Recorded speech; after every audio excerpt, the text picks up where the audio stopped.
You and the plaintiff were living in a house together. No. When were you living in a house together? We've never had a we've never lived together. When you say live together, I come over, I got a girlfriend I've been having for the whole time, so I've never lived with her. Do you remember the house she's talking about, yes, sir? I do. All right. The one she destroyed. I don't want you, just a second. I don't want you to play around with me. Okay, I'm not. Okay. Do you know the house she was talking about when the two of you were together some of the time in a house in January of 2022? That's a yes or a no? Still a no. Okay. So the house that she's talking about, you lived in alone? I lived in with my girlfriend, actually. Oh, just a second. Did Miss Wyatt ever come to stay in that house with you before you had your then current girlfriend? When I first got the apartment, Miss Wyatt was gonna come. She didn't get along with the lady upstairs. She said she wouldn't come, destroyed the house and left. Okay, well, if she destroyed the house, then she was in the house. Just a second. Yes, ma'am. If she destroyed the house, then she was in the house. And if she didn't get along with the lady upstairs, she wouldn't know that unless she actually lived there because she's not telepathic. Okay. So she was, in fact, there. I'm listening to what you're saying. I'm trying to understand what you're saying, man. What I'm saying is not difficult. She did, in fact, stay there with you for a while after you got this house. Okay. Not okay. No, I'm seeing where you're trying to go with that. I'm trying to see what you're establishing. Yes, she did stay there. I'm agreeing with you. That was me saying yes, ma'am. No. Taking a long time, but we're there. Okay. And then at some point, Miss Wyatt, you left there and you went into your own apartment? Yes. Okay, and where is your apartment? I moved into a trailer. That you were renting? Yes. I just want to know. I'm getting ahead of myself, but that's the trailer that he was supposed to pay rent on and utilities on when you went to jail? Yes, ma'am. So from 2020 until the time you went to jail for, what, 18 months? 78 weeks. Or, I'm sorry, 78 days. What did you go to jail for? In 2018, I received a, I'm sorry. Just a second. 2018, you had a conviction. Yes, I ended up serving the time in 2022 for theft. Correct. I stole Thanksgiving dinner, ma'am. Are you sure? It sounds like 78 days is a lot. Were you on probation first? Yes. Did you take a plea in that case? Yes. Okay. And as part of the plea, you were placed on probation? Correct. What was the crime that you pled guilty to? I want to understand this. What, was it petty theft? Was it grand larceny? What was it? No, it was retail fraud / shoplifting for $170. Okay. That's what it's. And you were placed on probation? Yes. Why was your probation violated? Because that clearly was why you went to jail for 78 days, not because of an old crime, but because you violated probation. I wasn't keeping in contact with my probation officer like I was supposed to. Okay. So this case is about the fact that you asked Mr. Moore, who you knew for a long time, to take care of your expenses, your bills, while you were incarcerated, and you gave him your phone. Yes. Your phone had the wherewithal, and he understood that because he acknowledges he used it to take money out of your bank account and pay bills, et cetera, with it. And you acknowledge that she gave you her phone for that purpose. She gave me her phone not to pay bills, but to give her commissary and to keep up with her stuff. Pay her bills, some to put in her commissary, and the last thing you said was pay her bills and... Put money in her commissary and keep up with some stuff. That's the keeping up with some stuff is what we're talking about here, sir. Keeping up with what stuff? Phone bill, I mean... Just a second. Go ahead. Now it's going to get difficult. Okay, I'm listening. Do you understand? I know you are, sir. Keeping up with other stuff. Phone bill. She bought a... Jump. I'm sorry, I'll wait till you... What else? Phone bill? She ended up buying a computer at that time. No, I'm asking you. So, no, I'm telling you, that came off the monies that was there. She was incarcerated. So as a lot of things just come off the phone as a bill, like... No, I'm asking you what you... What did I? What you were supposed to take care of. It was never etched out. And what I'm saying is she wanted me to stay at her house while she was gone. And that was a means for her to keep in touch with me or keep in contact. Okay, no. That's something that I didn't get out of this. So... She wanted you to stay in her trailer, because she was living in a trailer at the time while she was incarcerated. Yep. Where had you been living? At my house. That's where I currently live now, with my girlfriend. With your girlfriend. She wanted you to stay in her trailer? Yeah. With your girlfriend? No, she wanted me to be there so she can keep up with me. That was a means of me having her phone and being in her car and being other thing would be a way for her to keep up with me while she was incarcerated. And did you like that idea, Mr. Moore? Not Just really. a second. No. I mean, did your girlfriend like that idea? Not at all. So why didn't you say to her, I don't want your phone and I don't want any responsibility? Shh, listen to me. I'm living with my girlfriend. We're not an item anymore. And I don't want that tie because my girlfriend knew that I was staying sometimes in your trailer and not being home. That wouldn't be a good thing. So I'm not going to take your phone. Find somebody. Who are you? Andrew Porter. I'm her son. You're her son. Mm-hmm. Is there anything wrong with you? No. Do you talk to your mother? Yeah. Yes. Do you work? Yes. Yeah. So your mother could have given you her phone and said, pay the bills. Yes, yeah. Yeah, right? Yes. You can stand next to your mother. It's getting more fascinating by the moment. Now, this case seems really strange because if they used to be an item, but now he's got another woman and he's living in a different place, and she has a very, what seems to be normal, capable son, why is it that she, while incarcerated, wanted this guy to do these things? And then on top of that, while this guy is doing it, and for whatever reason, I think he's really strange for even saying he was going to do that, is now turning around and suing him because she didn't like the way that he did it. Now, if there was any bit of fraud or if he was taking money away, then he deserves to pay back that money.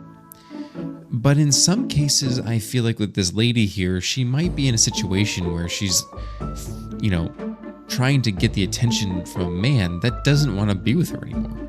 And she needs to realize that she needs to toss this guy to the curb. He doesn't seem to be that great of a person. He seems to be kind of wishy-washy and having one foot here and one foot there because he's got a girlfriend and he's still navigating some form of connection with this lady here. And it seems a little bit inappropriate if you ask me. In this situation, we're going to see what more details we get, but I have a feeling that Judge Judy already knows what her verdict is going to be, and I have a feeling she's about to rain hell down on these guys. So let's keep watching. So, do you understand, Miss White? I know that you thought it was going to be easier when you came here. No, I did not. But I'm very glad because I have a feeling I could scratch the surface and I'd find more dirt. The more I scratched. You would. The more I scratched. Well, I have no intention of spending my life on this nonsense because now I see that you have a perfectly normal child, an adult child, to whom you could have assigned the task of paying your bills.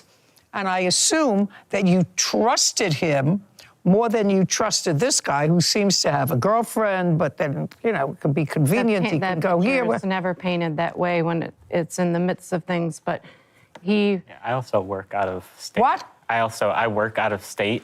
I'm like a field engineer, so I'm only in Michigan maybe a couple weeks at a time. That's okay. I mean, Paying your bills doesn't mean that you have to be in Michigan. You can pay your bills, and you could have done all of those things, except anyway, this is your case.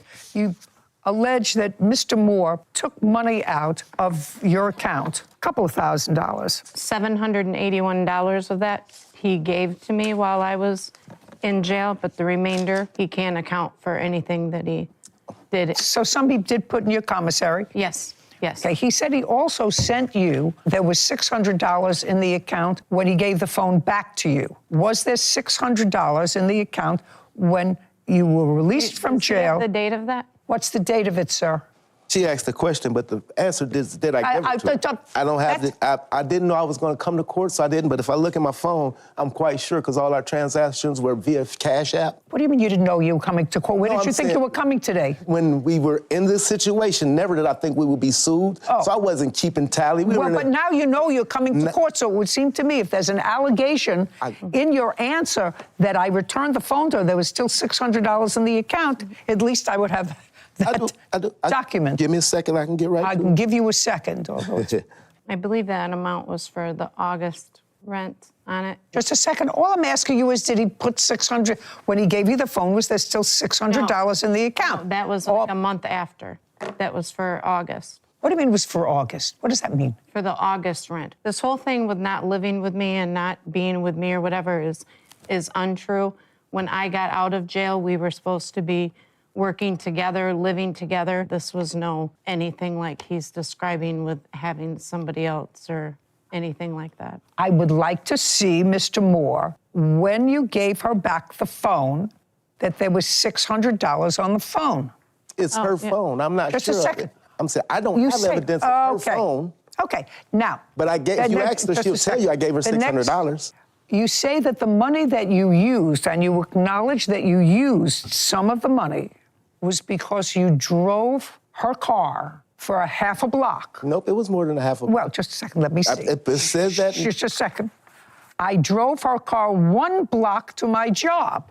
So it wasn't a half a block. Just a second. I drove her car 1 block. I apologize, it wasn't half a block. Put your hand down. To my job when she was in jail, and the alternator went out, and it was impounded. Now explain that to me. You drove her car, you had your own. For some reason, you drove hers. Why don't you give me a 1 sentence as to why you drove hers? 1 sentence. 1 sentence. On my truck, I had my equipment, my lawn equipment, and I was just going 1 block away, so I didn't want to have to turn it around.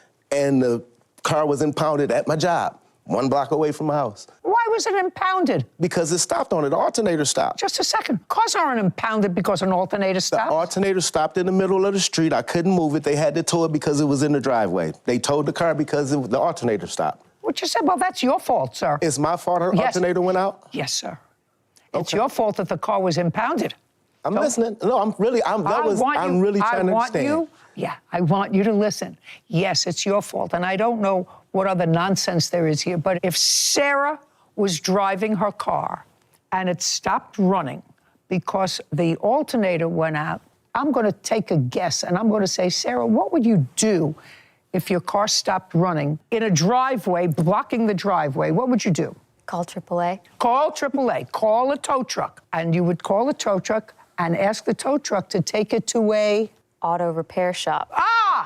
To an auto repair shop. Your first clue would not be just to leave the truck there and say, send it to impound. No, it happened.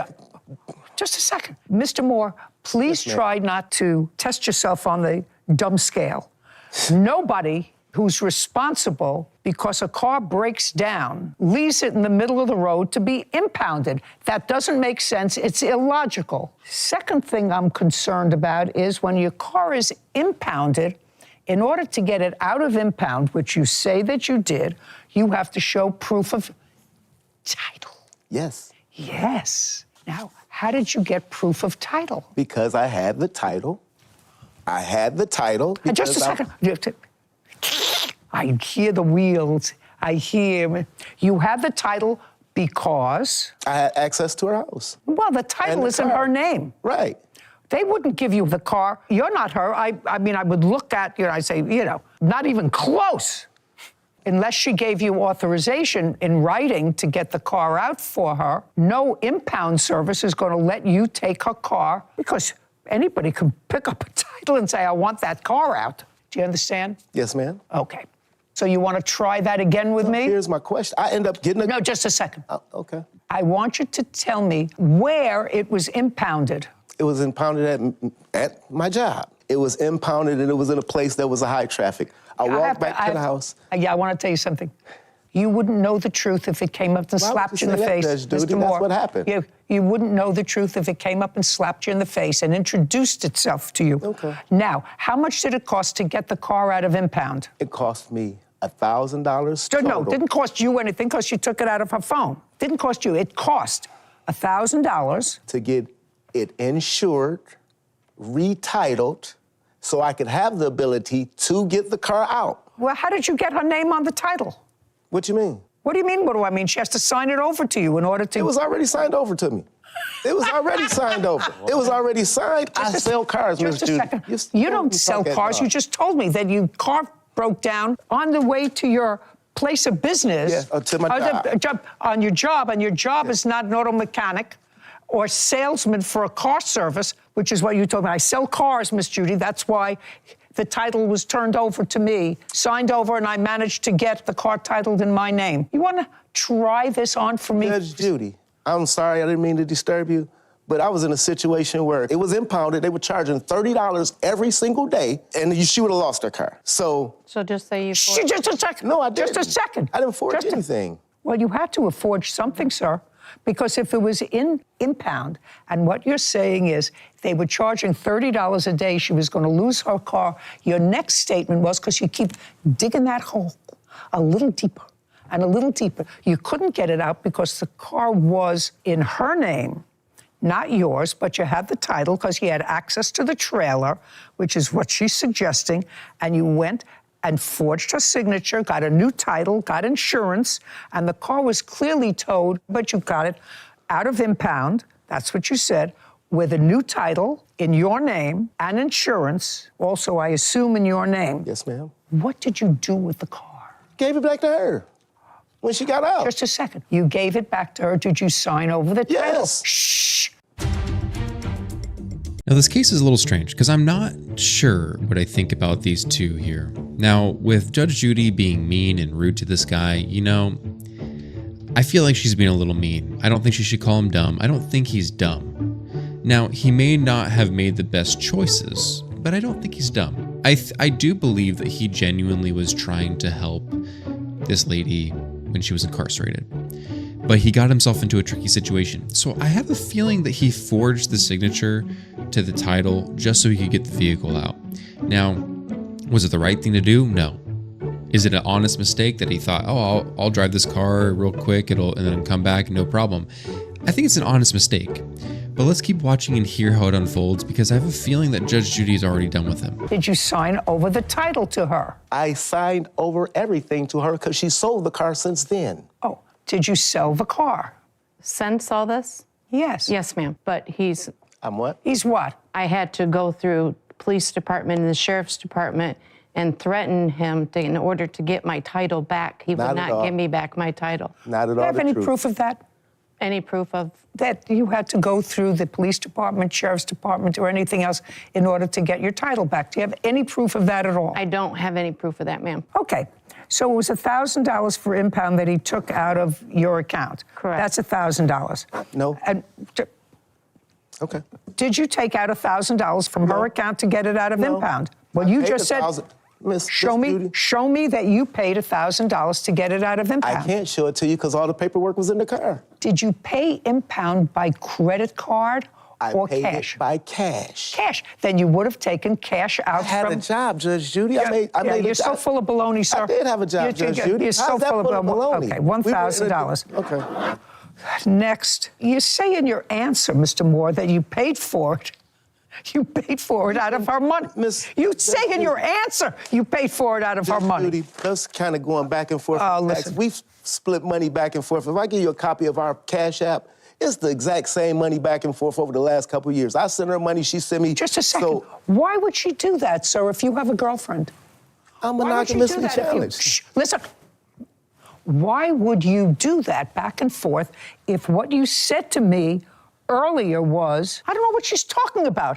I live with my girlfriend in the same place as I'm living now. Now let's move on to, so far I have $1,000. And I really, Miss Wyatt, don't understand anything else. And I'm not spending any more time with your case. That's the person who should have been taking care of your business, Yes. not this nonsense. Yes. Not this nonsense, because I'm I not exactly believe- I sure know whether I'm that. getting the whole story from this side either. All right, now you have a counterclaim. Your counterclaim is for $2,000 for having you falsely arrested. Yes, ma'am. Let us move on with falsely arrested. After she gets out of jail, according to what I read, the two of you are kaput. No. Well, okay, here we go. We're going to go back to your answer and your counterclaim, sir. I'm going to read you what I said. On February 13th, I went out to a few bars to have a good time. Jill was at a different bar, but came and met me where I was at. Upon arrival, you're not paying attention. Yes, I am listening to you. Upon arrival, Jill started to pressure me to leave with her. I reminded her that we were no longer an item, and I didn't want to leave. She was making a scene, so we went outside to finish our conversation. That's your counterclaim. Now, pick it up from there. That's what you wrote. Try to I wasn't remember. going anywhere.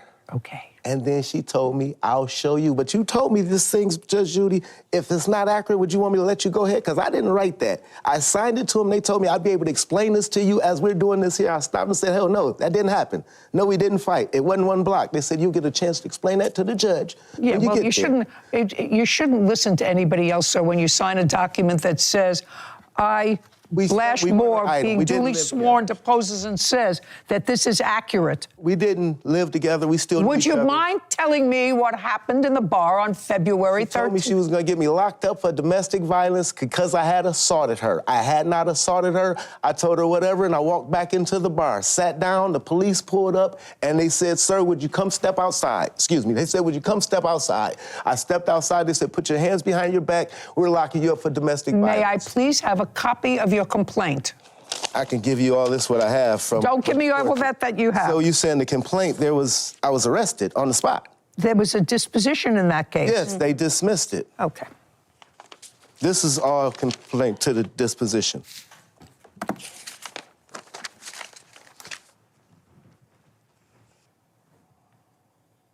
Oh, here we go. The case was dismissed in the interests of justice because you agreed to pay her restitution for, just a second. Yep. That's what, you agreed to pay her restitution in the amount of $246, which I assume represents the broken eyeglasses that she says that you broke. This says receipt of restitution monies. Same case. I, John Moore, state that I have delivered a check in the amount of $246 to the Calhoun County Prosecutor's Office.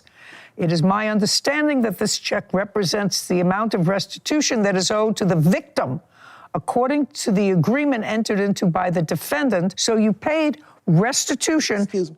Judge, Just I'm trying to, if you say something, I want to clarify. just a second. Go ahead. Did you Just sign tell me this? when I can talk. Did you sign this? Yes, ma'am. Then you're cooked. So if it's over. I got a question for you. No, I don't answer your questions. If I get off of work, I've been to this court case 5 times in a row. It cost me $200 and some to come to court, and they said we'll dismiss all charges. There'll be no charges at all if you agree to pay $250. I've paid $800 coming to court. So Great. Why wouldn't I just say, hey, here, I'll pay you the money, and then try to sue you for false arrest? Because I never harmed. Where's the glasses at? Right. Well, where's the picture of the glasses? The police arrested me on the spot. Mr. Moore, like a perennial victim, I really feel sorry for you. Your counterclaim's dismissed. So if I'm just getting arrested Mr. for Moore, doing anything, why wouldn't I pay it's dismissed. $250 Judgment for the plaintiff in the amount of $1,000. Your counterclaim's dismissed. I am finished with this case permanently. Thank you. Have a great day. This court is adjourned. It went just like I thought it would be. I'm pleased with the results. She mad I don't want to deal with her anymore. My guards are up now. Hey, she wanted to get her day in court. I can leave with it. Not ask anybody for help. She the one was locked up for, I've never been locked up for stealing. She was locked up for stealing. That's the thief, the pot calling the kettle black. Just to be careful who you trust. So one of the things about this case that is striking to me is I feel like both parties aren't being honest here. And I feel like when the rubber meets the road, there's a little bit of foul play going on both sides. Now, do I think that she needs to remove herself from this situation with somebody who might be potentially, assaulting her? Absolutely. I definitely don't think that she should in any way or any means be involved with somebody who's doing that to her. But on the same note, if you're at a bar and you see somebody who has been terrible to you or stolen money from you or even been in any way, shape, or form abusive to you and you're already not together, why do you approach this person in the bar? It seems a little far-fetched, and it seems like there's not a bunch of other details that we need for this case. And I think that's why Judge Judy decided to kind of just dismiss the case and kind of move along. Obviously, she still ended up having him pay the $1,000 for the car impound situation because that's really what he did wrong in this situation. He shouldn't have taken the car, and if he did, he shouldn't have transferred the title, and he should have paid out of his own money to get the car unimpounded. But at the end of the day, I feel like what really matters is the phrase that this gentleman said when Judge Judy asked, how is this even possible? You've got a girlfriend, you live with this girlfriend, and you're doing all this other stuff with this other woman, and you're doing all these other things. How is this even possible? And his response is something that I've never heard before. And he said, Your Honor, I am monogamously challenged. I've never heard that phrase before, but at least he's a man of honesty and he is being truthful to that. But does that mean that he's being honest about everything else? I don't think so. I hope this lady stays far away from him. And I hope she's learned her lesson that if she has a capable son, then, you better ask him to help you do things, especially with the fact that you could literally just pay the bills online and you don't even need to use a vehicle to go do any of that. So I want to know what you guys think about this case. Do you agree with the judgment? Do you disagree? Do you think that this guy didn't do anything wrong? Do you think this guy is being wrongfully accused and that he was wrongfully arrested? I want to know what you guys think about this, because he had some arguments that I thought, well, maybe that is the case. Maybe he was given a plea deal. If he just plead guilty and, paid the $250, then the case is dismissed. Like, I want to know what you guys think. So leave your comments down below.